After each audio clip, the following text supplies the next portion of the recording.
കാർത്തിക മഠത്തിൽ ചേർന്നു കൂടെ. Karthika, good morning. ഈ ഏത് കാലാവസ്ഥയായാലും അതിൻ്റെ പരമാവധി ബുദ്ധിമുട്ടിക്കുന്ന അവസ്ഥയിലേക്ക്, എക്സ്ട്രീമിലേക്ക് പോയിക്കൊണ്ടിരിക്കുന്ന ഒരു സന്ദർഭമാണല്ലേ നമ്മൾ കാണുന്നത്.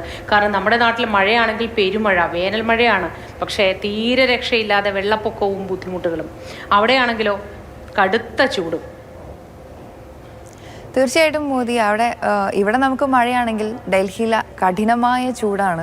ശരിക്കും ഈ ദൃശ്യങ്ങൾ കണ്ടപ്പോൾ എനിക്ക് ഭയങ്കര പേടിയാണ് തോന്നിയത്. കാരണം ഇനിയൊരു ലോക മഹായുദ്ധം ഉണ്ടെങ്കിൽ അതൊരു പക്ഷേ വെള്ളത്തിന് വേണ്ടി ആയിരിക്കുമെന്ന് നമ്മൾ പറഞ്ഞു കേട്ടിട്ടുണ്ട്. അതൊരിക്കലും തള്ളിക്കളയാൻ പറ്റാത്ത രീതിയിലേക്കാണ് കാര്യങ്ങൾ പോകുന്നതെന്ന് എനിക്ക് തോന്നുന്നു. കാരണം ഡൽഹിയിലെ തന്നെ ഒരു കാഴ്ചയാണ് നമ്മളിപ്പോൾ കണ്ടത്. ഡൽഹിയിൽ ചാണക്യപുരി എന്ന് പറയുന്ന സ്ഥലത്തെ വിവേകാനന്ദ കോളനി, അതുപോലെ ഗീതാ കോളനി, ഈ രണ്ട് കോളനിയിലെയും ദൃശ്യങ്ങളാണ് നമ്മളിപ്പോൾ കണ്ടത്.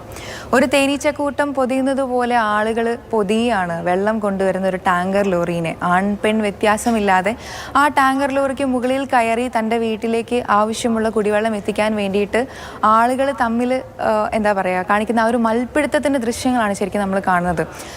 ഒരു തരത്തിൽ നമ്മൾ ആലോചിച്ചിട്ടുണ്ടെങ്കിൽ ഈ ഗംഗയും യമുനയും എല്ലാം ഒഴുകുന്ന ഡൽഹിയിലാണ് ഈ ഒരു കാഴ്ച അല്ലെങ്കിൽ ഈ ഒരു സാഹചര്യം ഉള്ളതെന്ന് കൂടെ നമ്മൾ ആലോചിക്കണം. ആ ഡൽഹിയിലുള്ള ഒരുവിധം എല്ലാ സ്ഥലത്തേക്കും വെള്ളം എത്തിക്കുന്നത് യമുന നദിയാണ്. പക്ഷേ യമുന നദിയുടെ സാഹചര്യം നോക്കുമ്പോൾ നമുക്ക് എത്രത്തോളം കുടിക്കാൻ ആവശ്യമായ അല്ലെങ്കിൽ നമ്മുടെ ആവശ്യത്തിനുള്ള വെള്ളം നമുക്ക് ആ നദിയിൽ നിന്ന് എത്രത്തോളം ഉപയോഗിക്കാൻ പറ്റും എന്നുള്ളതും വലിയൊരു ചോദ്യചിഹ്നം തന്നെയാണ്. കാരണം അത്രയധികം മലിനപ്പെട്ടുകൊണ്ടിരിക്കുന്ന ഒരു സാഹചര്യം. മാത്രമല്ല, ചൂട് കൂടുന്തോറും നമുക്ക് വെള്ളത്തിന് അത്രയധികം ആവശ്യം വരും. കാരണം ഒരു മനുഷ്യനെ സംബന്ധിച്ചിടത്തോളം ഒരു മനുഷ്യനെ ഏറ്റവും അധികം ജീവിക്കാൻ ആവശ്യമായിട്ടുള്ള അടിസ്ഥാനപരമായിട്ടുള്ള 3 കാര്യങ്ങളാണ് വായു, വെള്ളം, ഭക്ഷണം എന്ന് പറയുന്നത്. ഭക്ഷണം ഇല്ലെങ്കിൽ പോലും 2, 3, 4 അല്ലെങ്കിൽ കുറച്ചധികം ദിവസം നമുക്ക് പിടിച്ചു നിൽക്കാൻ പറ്റും. പക്ഷേ വെള്ളമില്ലാതെ നമുക്ക് എത്രത്തോളം പിടിച്ചു നിൽക്കാൻ പറ്റും എന്നുള്ളത് നമ്മൾ ആലോചിക്കേണ്ടതാണ്. ഈ കേരളവും അല്ലെങ്കിൽ നമ്മളടുത്തുള്ള ഈ സ്ഥലങ്ങളൊന്നും ഈ ഒരു സാഹചര്യം അഭിമുഖീകരിക്കേണ്ടി വരുന്ന ഒരു സ്ഥിതി അത്രയധികം വിദൂരമല്ല എന്ന് എനിക്ക് തോന്നുന്നു. കാരണം ബാംഗ്ലൂരിൽ കുറച്ച് ദിവസം മുമ്പ് നമ്മൾ റിപ്പോർട്ട് ചെയ്തിട്ടുണ്ടായിരുന്നു കുടിവെള്ളക്ഷാമം അനുഭവപ്പെടുന്നു, വെള്ളമില്ല എന്ന് പറയുന്ന രീതിയിൽ. ഇവിടെയാണെങ്കിലും സ്ഥിതി സമാനമായിട്ടുള്ള സ്ഥിതി തന്നെയാണ്. കാരണം മഴ പെയ്യുന്നുണ്ട്.